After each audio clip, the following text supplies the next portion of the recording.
Hello and welcome to my channel. My name is Emma and I am a speech and language therapist, newly qualified speech and language therapist. I keep trying to say it because I've said speech and language therapy student for so long. Today I'm going to do my final overall what I wish I knew before I started speech and language therapy.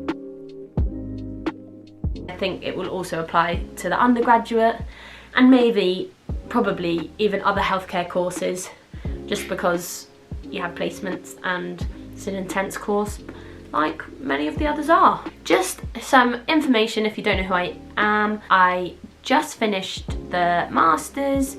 I did it from 2020 to 2022 and I finished my final placement July the 22nd, and it is currently Sunday the 18th of September. So I've done it. I've got my results, I passed. I'm a newly qualified speech and language therapist, so I'm hoping these tips will be very, very helpful. So I've got my little list here. Let's get into it. Number one is I would recommend really making effort with people on your course when you first go. I know it's very overwhelming, meeting lots of people, learning new names, and it can be very scary because you're just out of your comfort zone, aren't you? Meeting new people and you're on a new course, you want to impress. It's all a lot, and it's quite tiring and everything, which I fully understand. But it's so important because you'll need it. You really will need the support, people that know what kind of work you have to do, how much stress you're probably could be under, likely will be under, not like in a horrendous way, but it is stressful at times during the course. And it's lovely to just share experiences, your experiences of even lecturers, your placements, and just, yeah, I just think it's really good to make some effort to begin with and throughout, just because you never know, like, these people might be friends for life, or if they're not, they're good friends to have for now. So I definitely would recommend it. Try not to isolate yourself too much, for sure.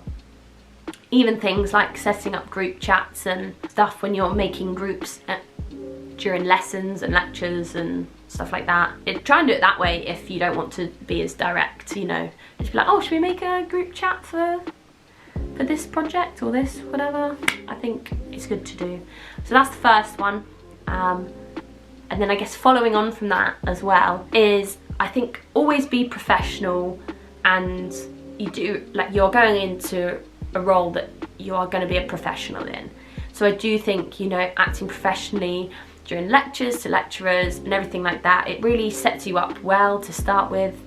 And also in terms of like your peers and colleagues, because it is quite a small world and you're likely to bump into people again. And if you had a petty, I don't know, maybe not even argument, but discussion or something with someone else on your course or on placement, or with your practice educator on placement, who's like the person that works there that looks after you, I think it's really important that if you have those things, to squash them and make sure that you are professional with ways you go about it, so that you can stay in contacts and have like good vibes with everyone. I don't know how else to say that than good vibes. But I do think that's really important, because you don't know who you're going to meet again, and you might end up asking for a job with your old practice educator who you didn't get on well with because you didn't agree with something, you know? I just think it's good to just bear it in mind. Next, we'll go to the placement related ones more so. So this top tip is just make the most of your placements. Ask them all the questions you need to ask them, as in the people that you're working with. Try and go to every observation you can. If they're like, oh, we'll try and get you in for this, be like, oh yes please, I'd really like to do that. I just think it's best to like throw yourself in there, even if you're out of your comfort zone. Especially, I know lots of people don't like working in hospitals or haven't or are cautious to. But I know people that I never had worked in hospitals, and now they want to work with adults in hospitals with stroke patients, and previously they hadn't even considered it or were terrified of going. So I think take up every opportunity and make it as positive as possible. Like, I know it's nerve-wracking again, going in, meeting new people. Also, I've been there, you feel useless quite a lot of the time, because especially at the beginning of these placements, because you don't know the way they go about things, you don't know how to be helpful, you're just following them around for a lot of it, especially your first placements. Like, I remember just standing there like, I think I'm just an inconvenience. But you're not an inconvenience. You're helping them develop in their careers as well, if they're looking after you, and they're helping you much more than you're having them. But still, I think, you know, make the most of every opportunity you get. And a side note, best question to ask, I think, especially if it's an area you're interested in, is to ask how they got there. Just even if you say to your practice educator, look, I need, do you mind if before we finish today, or just before lunch or whatever, do you have a time, 15 minutes today, where we can just sit down and just talk about how you got here, what you did when you left uni, etc, etc. I think that is an invaluable question, because they might say to you, well, it was just luck, blah blah blah. Often it isn't though, they're just being modest. But, you know, they'll say, oh, I started off with this and this was really good because this gave me this experience which led me to get this opportunity, or I met this person, so this person helped me do this, and then I got from here to here to here to here, and now I'm here. So yes, good question to ask. Other placement, what I wish I knew before I started, is that the first day is the easiest day. It's not very scary. The only scary part is meeting the people, and you have to do that. Like, there's no way out of that.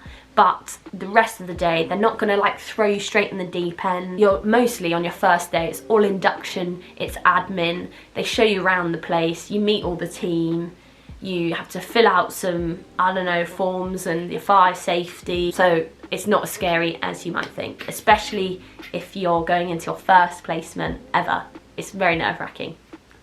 I know, I've been there, but first day is fine. What I advise is to think of all the questions that you want to ask them, whether it's about uniform, whether it's about even what you do about lunch, or any pre-reading, any good like podcasts, even documentaries, anything, or books that you think are helpful. Outline that all in an email, in one email, because they're very busy people, and send it over, and they can answer your questions, and that also helps you to feel at ease going to placement. Okay, here I feel like it's a good time to bring it in. I didn't want to start with this because I don't want to scare people off, but it is a very intense course. The MSc is the BSc condensed into 2 years. So it's just much faster paced. Like, the content's not more difficult, but you've got more to learn in a short space of time. It is a very intense course, but saying that, it's very manageable. I managed to attend most of my social events that I wanted to. I managed to work only 1 day a week, admittedly, from like school pickup to evening and some babysitting here and there, and still do well in the course, and still sleep, and still exercise. So it is doable. However, it brings me on to my next tip, which is how I did it, and I think personally is to organise every single inch of my life. I literally do from when I get up to the evening, and then I put in all my essential things that I have to do. So it could be, if it's uni, you know, you block out that big block of time. And if you've got a big break at lunch or whatever, you can fill that with after lunch, go to the library for an hour to do whatever. But I organise everything. So I organise when I'm gonna wake up, gym, shower and breakfast, for example, see friends, go for a coffee, even take breaks. So I recommend to organise as much as possible. And if you're not very organised, just give it a go. I really would, just because otherwise you're going to lose out on something, and no one wants to lose out. And I say this, I didn't do this all of the time. I couldn't always socialise. I didn't always exercise. I stayed in bed for longer. It's just like, but you can do it. So it's intense, but if you organise, it'll be fun. The two final ones are more to do with like studying and learning at uni. A really big tip is to make your notes digitally. So I think either I like to write my notes, type them to summarise them, because it helped me to remember them. So I did it that way. So I wrote a Word document with the notes from the PowerPoint while we were in lectures or whatever. And that's how I did it. But I also know other people just had up the PowerPoint, which you can get on the Moodle page. I'm sure you can do this everywhere. And then in the little notes bit below, they just added any additional bits that lecturers added in when they were talking in the lectures, which is quite good. And then the other one is the marking criteria. When it comes to assignments and assessments and everything else, the marking criteria is so helpful, and it's really good to like base your essay on this marking criteria, and then you can go through it at the end and make sure you've got all of the points on there, and it just means that you're 100% going to pass and probably do very, very well if you've ticked all of the marking criteria. And then the final one I think that's very important, which I always forget to mention, is that because it's so overwhelming sometimes with assignments here and then you're on placement here and you've got to go to work but you don't have time to go to work, all that stuff is like to chunk your assignment. So I think rather than, for example, having assignment written on your to-do list, or from 9 to 11 you're doing your assignment, I think the best way to do it is to be like, I need to do the introductory paragraph, or I need to do reading of these 2 chapters, or do this literature search on these topics in this time. Like I gave the example, the first 9 till 11 you're going to do the reading, 11 to 1 organise the reading into the paragraphs that you're going to structure your essay, 1 o'clock lunch, 2 o'clock then you can like start to bulk out your paragraphs a bit more with more information that you find, or more reading or whatever. I think it's best to break it up so it doesn't look as scary, intimidating, and you end up putting it off for another day. So thank you for watching What I Wish I Knew Before I Started. This will be my last one of that because I've finished. But I do plan to continue to make videos if people are still wanting them and liking them. Like, it's so helpful, and you know, helps me know that people are finding them useful.